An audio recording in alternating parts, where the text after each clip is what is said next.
رب کا بندہ ہے، وہ اللہ کی بارگاہ میں فریاد کرے، یہ صبر جمیل ہے، اور اللہ اسے ہم سب کو نصیب فرمائے۔ ہاں یہ بڑی کمال کی بات ہے۔ ہم کیا کرتے ہیں، سارے جہان کو بتاتے ہیں، اچھا پھر آخر میں لوگ کہتے بھی ہیں، جب پورے محلے کو بتا دیا نا، پھر اس کے بعد کہتے ہیں بس کیا کریں بھائی، صبر ہی کر رہے ہیں۔ اب آپ صبر نہیں کر رہے حضرت، ہاں آپ کا صبر چلا گیا، آپ نے ساری دنیا کو تو بتا دیا۔ صبر یہ ہے کہ صبر پہلے صدمے پر ہوتا ہے، جیسے ہی آپ کو کوئی صدمہ لگا نا، اب آپ جانے رب جانے، نہ بتائیں کسی کو، ٹھیک ہے، وہ الگ بات ہے آپ کسی کو دعا کے لیے کہہ دیں، لیکن بڑا نقصان ہو گیا، بڑی مشکل ہو گئی، بڑی پریشانی ہو گئی، اس سے حل تو کوئی نہیں ہونا۔ اچھا ہمارا ماجرا ایک اور بھی بڑا عجیب ہے، مشکل ہو جائے تو سب کو بتاتے ہیں، آسانی ہو جائے تو پھر کسی کو نہیں بتاتے ہیں۔ 5,000 کا نقصان سارے محلے کو پتا ہے، 50,000 کا فائدہ ہوا پھر کسی کو بتایا آپ نے؟ نہیں یار بتاؤں گا تو نظر لگ جائے گی۔ گھر والوں کو تو بالکل بھی نہیں بتاؤں گا، خرچہ بڑھا دیں گے۔ گھر والوں کو ساری ٹینشن کی خبریں جا کے دے رہے ہوتے ہیں، مارکیٹ میں بڑا نقصان ہو گیا، آج بڑا مندہ ہے، ارے بھائی کاروبار بالکل نہیں ہے، تاکہ گھر والوں کا خرچہ روک سکے۔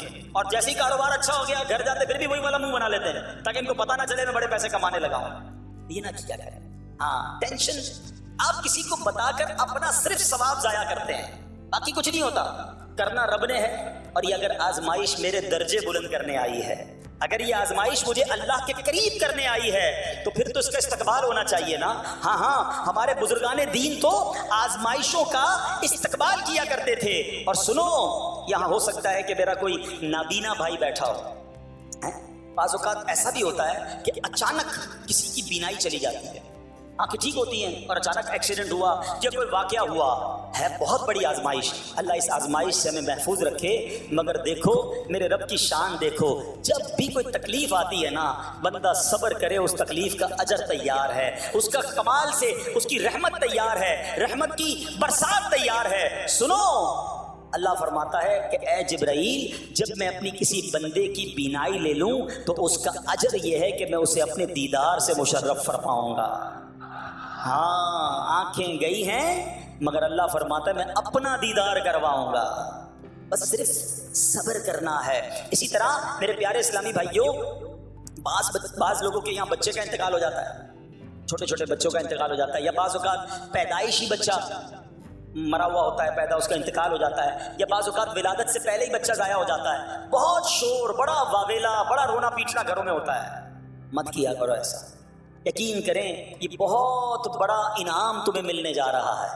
ایسا نہ ہو یہ رونا پیٹنا، یہ بے صبری، یہ اللہ کی بارگاہ میں شکوے شکایات، اتنے بڑے تم اجر سے محروم رہ جاؤ۔ سنو، اللہ کے آخری نبی صلی اللہ تعالی علیہ وسلم نے فرمایا، جس مسلمان جوڑے کے 3 بچے انتقال کر جائیں، اللہ عز و جل ان بچوں پر فضل و رحمت کرتے ہوئے ان دونوں یعنی ماں باپ کو جنت میں داخل فرمائے گا۔ صحابہ کرام نے عرض کی کسی کے 2 بچے، فرمایا 2 بچے بھی، پھر عرض کی اور 1، فرمایا 1 بھی، پھر فرمایا اس ذات کی قسم جس کے قبضہ قدرت میں میری جان ہے، جس عورت کا کچا بچہ فوت ہو جائے یعنی حمل ضائع ہو جائے اور وہ اس پر صبر کرے تو وہ بچہ اپنی ماں کو اپنی ناف کے ذریعے کھینچتا ہوا جنت میں لے جائے گا۔ یہ تو جنت کا ٹکٹ تھا، مگر شکوے شکایات، الامان والافیس، گھر میں موت میت کو نقصان ہو جائے، ہماری عورتیں، ہمارے گھر کے افراد وہ واویلا کرتے ہیں۔ معاذ اللہ، بعض اوقات تو کفریہ کلمات زبان پر ہوتے ہیں، معاذ اللہ ثم معاذ اللہ، کہتے کہ اللہ کو ہمارا ہی گھر ملا تھا، اتنے چھوٹے بچے کا کیا قصور تھا؟ استغفر اللہ۔ یہ تمہارے جملے، ایک تو گھر میں مصیبت پہلے ہی آئی ہوئی ہے اور تم اللہ پر اعتراض کر کے معاذ اللہ، اللہ کو ظالم کہہ کے اپنا ایمان بھی ضائع کر بیٹھے، یہ تو اس سے بڑی مصیبت ہو گئی نا۔ تو نہ کریں ایسا، سیکھو۔ آج میں نے آپ کے سامنے حضرت ایوب علیہ السلام کی سیرت اور قرآنی واقعہ بیان کیا کہ سب کچھ چلا گیا مگر وہ اللہ کی رضا پر راضی تھے، رب نے انہیں صبر کرنے والا بندہ بھی فرمایا اور ساری نعمتیں پہلے سے زیادہ عطا فرما دی۔ ہاں بالکل نوازا جائے گا، صبر کا دامن اگر نہ چھوڑیں۔ سنو ہمارے اسلاف کیسے صبر کرتے تھے۔ حضرت سیدنا فتح موصلی رحمۃ اللہ تعالی علیہ کی زوجہ محترمہ رضی اللہ تعالی عنہا کا پاؤں پھسل گیا اور ان کا ناخن ٹوٹ گیا، وہ مسکرانے لگی۔ اللہ اکبر، کبھی کبھی ہمارا بھی ناخن ٹوٹا ہوگا، بہت تکلیف ہوتی ہے، ناخن ٹوٹے تو جان نکل جاتی ہے، مگر آپ مسکرانے لگی۔ کسی نے پوچھا کہ آپ کو ناخن ٹوٹنے کا درد نہیں ہوا، آپ مسکرا رہی ہیں؟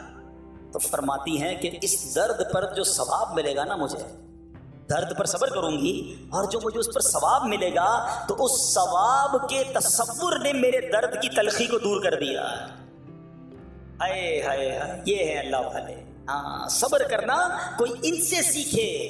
میرے پیارے اسلامی بھائیوں، احادیث میں، روایتوں میں یہ مضمون ملتا ہے کہ اللہ کریم کی بارگاہ میں بندے کا کوئی درجہ رکھا ہوتا ہے. یعنی اللہ کی رضا یہ کہ بندہ اس سٹیج تک پہنچ جائے، اس درجے تک پہنچے، مگر وہ نماز کے ذریعے، روزوں کے ذریعے، عبادتوں کے ذریعے اس درجے تک نہیں پہنچتا. پھر اللہ اس پر آزمائش بھیجتا ہے کہ میرا بندہ صبر کر لے تاکہ صبر کر کے اس درجے کو حاصل کر لے.